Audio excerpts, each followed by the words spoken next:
ওসমান হাদির হত্যা চেষ্টার ঘটনার প্রতিবাদে আয়োজিত সমাবেশে জনাব হাসনাত আবদুল্লাহ, এনসিপির গুরুত্বপূর্ণ নেতা, তার একটা বক্তব্য নিয়ে বেশ আলোচনা সমালোচনা চলছে।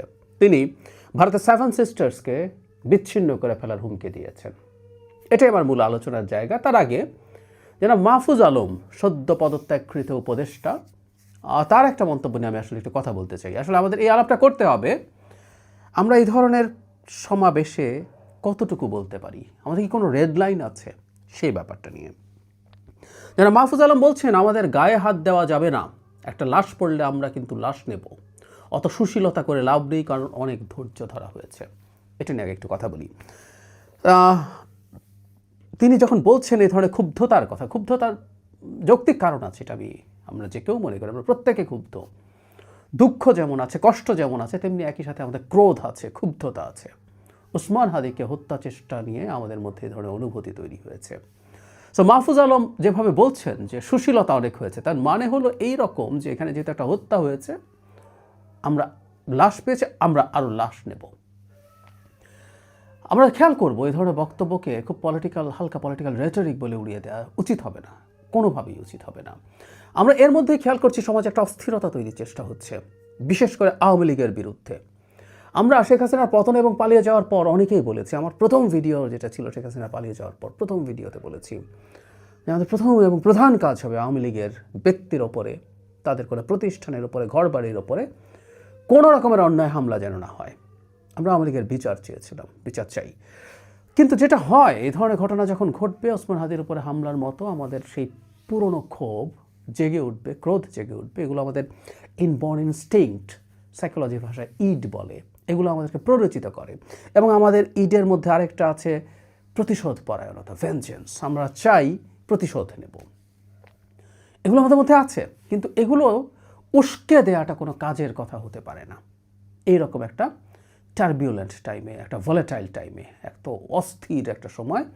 এই সময়টা একেবারেই উচিত না। এবং এটা যদি আমরা এভাবে রেসপন্ড করি, এটা আদতে যারা এই অস্থিরতা তৈরি করতে চেয়েছেন ওসমান হাদিকে হত্যা করার মাধ্যমে, তারা এখন পর্যন্ত সফল হয়েছেন বললে যাবে না, কারণ হাদি এখনও বেঁচে আছেন। খুব কম সম্ভাবনা, খুবই নগণ্য সম্ভাবনা তার ফিরে আসার, কিন্তু উনি এখনও বেঁচে আছেন টেকনিক্যালি। কিন্তু তারপরও এই চেষ্টাটা তারা এই কারণে করেছে, হত্যা করে ফেলার কারণ এই ধরনের প্রেক্ষাপট যেন তৈরি হয়। সো যারা মাহফুজ আলমের এই বক্তব্যটাও আমি নিন্দা জানাই। এই ধরনের প্রেক্ষাপটে এই ধরনের আলাপ কোনো দিনও কোনোভাবে হতে পারে না। এই যে সুশীল, মানে যারাই এই সমাজে ন্যায় নীতির কথা বলবেন, আইনের কথা বলবেন, যে বর্তমান বাংলাদেশ অন্তত শেখ হাসিনার বাংলাদেশ হবে না, এখানে আমরা অপরাধীদেরকে রাষ্ট্রীয়ভাবে, প্রতিষ্ঠানের মাধ্যমে, আইনের মাধ্যমে, বিচারের মাধ্যমে শাস্তি দেব, এটা বলা আমার এই সুশীল ট্যাগ। মানে আমি এখন পাল্টা খুন যদি করে না ফেলি, ও সুশীল, এটা বিদ্রুপ, ব্যঙ্গ, ও ভারতের দালাল, ও আওয়ামী লীগের দালাল, ও হাদিদেরকে হত্যাযোগ্য করে তোলার জন্য চেষ্টা করে, বা তার বক্তব্য, তার অবস্থান সেটা করে, এই ধরনের নানান ট্যাগ দিয়ে পাল্টা ঝুঁকি তৈরির চেষ্টা আছে। এগুলো গর্হিত অন্যায়, চরম ভুল হচ্ছে বলে মনে করি। এবার হাসনাত আবদুল্লাহর বক্তব্যটা নিয়ে, যেটা নিয়ে প্রচুর কথাবার্তা হচ্ছে, তিনি বলছেন এভাবে, মানে বাংলাদেশের লোকজন যেহেতু ওখানে পালিয়ে গেছে, এই তথ্যটা আমাদের কাছে ছিল, জনাব ওসমান হাদির হত্যাকারীরা ভারতে গেছেন, হাসিনা তার সাঙ্গপাঙ্গ দলবল নিয়ে তো আছেনই। হাসনাত আবদুল্লাহ বলেন, আমি কোট করছি, বাংলাদেশে যারা বিশৃঙ্খলা সৃষ্টি করে, সন্ত্রাস চালায়, ভোট চুরি করে এবং হাদিকে হত্যা করেছে, তাদের আশ্রয় প্রশ্রয় পৃষ্ঠপোষকতা দিচ্ছে ভারত। এর পরের বাক্যটা, এটাই সেই বাক্য, দেশের পরিবেশ অস্থিতিশীল ও নির্বাচন বানচালের অপচেষ্টা চলছে। খেয়াল করি, তারপর বলছেন, যারা বাংলাদেশের সার্বভৌমত্ব, ভোটাধিকার ও মানবাধিকারকে বিশ্বাস করে না, তাদেরকে আশ্রয় দিলে আমরাও বাংলাদেশে ভারতের বিচ্ছিন্নতাবাদীদের আশ্রয় দিয়ে সেভেন সিস্টার্স আলাদা করে দেব। 5 আগস্ট পরবর্তী সময় এই সেভেন সিস্টার্স আলাদা করে দেবটে ওই আলাপটা প্রচুর হয়েছে। আমার মনে আছে যখন অগাস্টে শেখ হাসিনা পতনের পর একটা বিশাল বন্যা হয়েছিল ভারতের পানি ছেড়ে দেওয়ার কারণে, তখন এমন স্লোগান আমি নিজ কানে ঢাকা ইউনিভার্সিটিতে শুনেছি, বন্যায় যদি মানুষ মরে সেভেন সিস্টার্স থাকবে না রে, এই ধরনের স্লোগান হয়েছে। এটার ভিডিও প্রচুর ছড়িয়ে পড়েছে। মানে সেভেন সিস্টার্স আলাদা আলাদা করে দেবো, ভারতকে আমরা হুমকি দিচ্ছি এই ধরনের ভাষায়। পারি কি দিতে? দেয়া ঠিক হবে কি? যেন হাসনাত আবদুল্লাহর জায়গা থেকে ঠিক হবে। এই মুহূর্তে বাংলাদেশে এনসিপিকে আমরা তৃতীয় প্রধান দল হিসেবে ধরছি। আমরা জানি না আসলে তাদের জনসমর্থন কেমন, এই নির্বাচনে অনেকটা বোঝা যাবে। কিন্তু যেহেতু খুবই গুরুত্বপূর্ণ মুখ, জনাব হাসনাত আবদুল্লাহ নিজেও সেরকম একজন এই গণ অভ্যুত্থানের গুরুত্বপূর্ণ মুখ, তাদেরকে আমরা মূল্য দিই, মূল্যায়ন করি, সমাজেই মূল্যায়ন আছে, এটা ফ্যাক্ট। তাদের আগের যে সোশ্যাল ক্যাপিটাল তৈরি হয়েছিল সেই আন্দোলনের পর, সাফল্যের পর, এই গণ অভ্যুত্থানের পর, সেটা অনেকখানি কমে গেছে নানা কারণে, আমি সেই আলোচনায় যাচ্ছি না, কিন্তু তারপরে তারা গুরুত্বপূর্ণ এবং সেই দলেরই অত্যন্ত গুরুত্বপূর্ণ একজন সদস্য তিনি। মানে দেশকে যে দুটো জোনে ভাগ করা হয়েছে, আমি কনফিউজড, উত্তর বা দক্ষিণ, কোনো একটা অঞ্চলের মুখ্য সংগঠক তিনি, অত্যন্ত গুরুত্বপূর্ণ একটা পদে তিনি আছেন। হাসনাত আবদুল্লাহ তাহলে বলছেন যে তিনি বাংলাদেশের মাটিতে ভারতের বিচ্ছিন্নতাবাদীদেরকে আশ্রয় দিয়ে সেভেন সিস্টার্সকে বিচ্ছিন্ন করে দেবেন। যুক্তি তিনি যেটা দিচ্ছেন এটাকে অ্যাপারেন্টলি যৌক্তিক মনে হয়, কারণ শেখ হাসিনা তো আসলে ওখানে বসে বাংলাদেশকে আনস্টেবল করার চেষ্টা করছে, কোনো সন্দেহ নেই। প্রকাশ্য হুমকি দিচ্ছেন, ওকে খুন করে ফেলতে হবে ধরনের কথাও বলছেন, তার লোকজন বলছে তিনি সায় দিচ্ছেন, দেখে নিতে হবে, তালিকা করে রাখছেন, ইত্যাদি ইত্যাদি। সমন্বয়কদের বিরুদ্ধে কথা বলছেন, সেই তালিকায় নিশ্চিতভাবেই হাসনাত আবদুল্লাহ আছেন। এত কিছুর পরও কি ভারতকে এই হুমকিটা আমরা দিতে পারি? দেওয়া উচিত হবে। একটা কথা মাথায় রাখতে হয়, আমরা রাষ্ট্র হিসাবে যখন আরেক রাষ্ট্রের সাথে আলোচনা করি, আমরা প্রকাশ্যে অন্তত তার টেরিটোরিয়াল ইন্টিগ্রিটি নিয়ে কথা বলতে পারি না। এটা ভয়ঙ্কর ব্যাপার, এটা খুবই বেসিক ব্যাপার। এখন প্রশ্ন আসতে পারে, ভারতের কেউ কি বলে নাই? ভারতের কেউ কেউ কখনো কখনো বলার চেষ্টা করেছে। ধরুন অখণ্ড ভারত যে মানচিত্র তারা তাদের নতুন পার্লামেন্টে দিয়েছে, এটা বাংলাদেশের টেরিটোরিয়াল ইন্টিগ্রিটিকে পুরোপুরি অস্বীকার করা হয়েছে। এটা আরএসএস স্বপ্ন, আরএসএসের স্বপ্নও আছে, এটা নিয়ে কোনো লুকোছাপাও তাদের নেই। আমরা এটা প্রতিবাদ করব। ভারতের কেউ কেউ বিজেপির কোনো কোনো নেতাকে এই ধরনের ইন্টিগ্রিটি নিয়ে প্রশ্ন করতে দেখা গেছে, কিন্তু সবচেয়ে জরুরি কথা হলো সেটা প্রতিবাদ করা, আর আমরা পাল্টা এটা করব বলে হুমকি দেওয়া ঠিক হচ্ছে কিনা। একটা কথা মনে রাখি, আমরা প্রায় বলা দরকার আমাদের, যেমন ভারতের ওই লোকগুলো এই বক্তব্য দেওয়ার মাধ্যমে আমাদের কাছে ঘৃণিত হয়ে ওঠে, ঠিক তেমনিভাবে ভারতের জনগণও এই ধরনের বক্তব্য শুনে আমাদের প্রতি ক্ষুব্ধ হতে পারে, খুবই সম্ভাবনা আছে।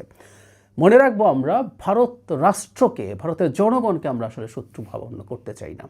সত্যি বলতে সরকারকেও চাই না। ভারতের সরকার তার আচরণের কারণে আমাদের শত্রুতে পরিণত হয়েছে, আমাদের রাগ, ক্রোধ এগুলো তো বটেই, ঘৃণা অর্জন করেছে। কিন্তু আমরা চাই জনগণের সাথে আমাদের একটা সম্পর্ক তৈরি হোক, থাকুক, ওয়ার্কিং সম্পর্ক। আমি বলছি না অতি ক্লোজ সম্পর্ক, বন্ধুত্ব, এসব টিসব না, কিন্তু পরস্পরের সাথে আমরা যাতে কাজ করতে পারি, আমাদের পরস্পরের প্রয়োজনে যেতে পারি, আসতে পারি, ইন্টারাক্ট করতে পারি, এই ধরনের বক্তব্য জনগণের প্রতিও মধ্যেও ক্ষুব্ধতা তৈরি করতে পারে। এবং ভারতের সরকার বসে আছে, মিডিয়া বসে আছে, যেটাকে এখন গদি মিডিয়া বলে, এই বক্তব্যগুলো পিক করার জন্য, এবং তারা এগুলো স্প্রেড করে দেবেই। ডক্টর ইউনূস কোনো রকমভাবে সেভেন সিস্টার্সের ইন্টিগ্রিটি নিয়ে প্রশ্ন তোলেন নাই, তারপরও তারা প্রচুর জলঘোলা করেছিল। তিনি বলেছিলেন যে সেভেন সিস্টার্স আমাদের, অ্যাপারেন্টলি তারা ল্যান্ডলক, তারা আমাদের এখানকার পোর্ট তারা ব্যবহার করতে পারে, কিন্তু তারপর সেটাকে নিয়ে জলঘোলা করেছে, এবং ভারত বসে আছে এই ধরনের কাজ করার জন্য।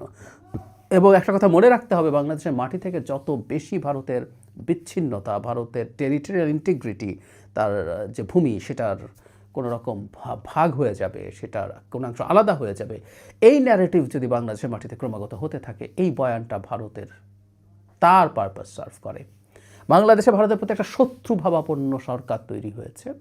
এই জিনিস যদি সে বিভিন্ন দিকে অ্যাস্টাবলিশ করতে পারে, বাংলাদেশের উপরে নানা রকম কোয়ার্সিভ স্টেপ, নানা রকম ক্ষতিকর পদক্ষেপ নেওয়ার মতো যৌক্তিকতা, মরাল গ্রাউন্ড সে তৈরি করতে পারবে তার দেশে এবং তার দেশের বাইরেও।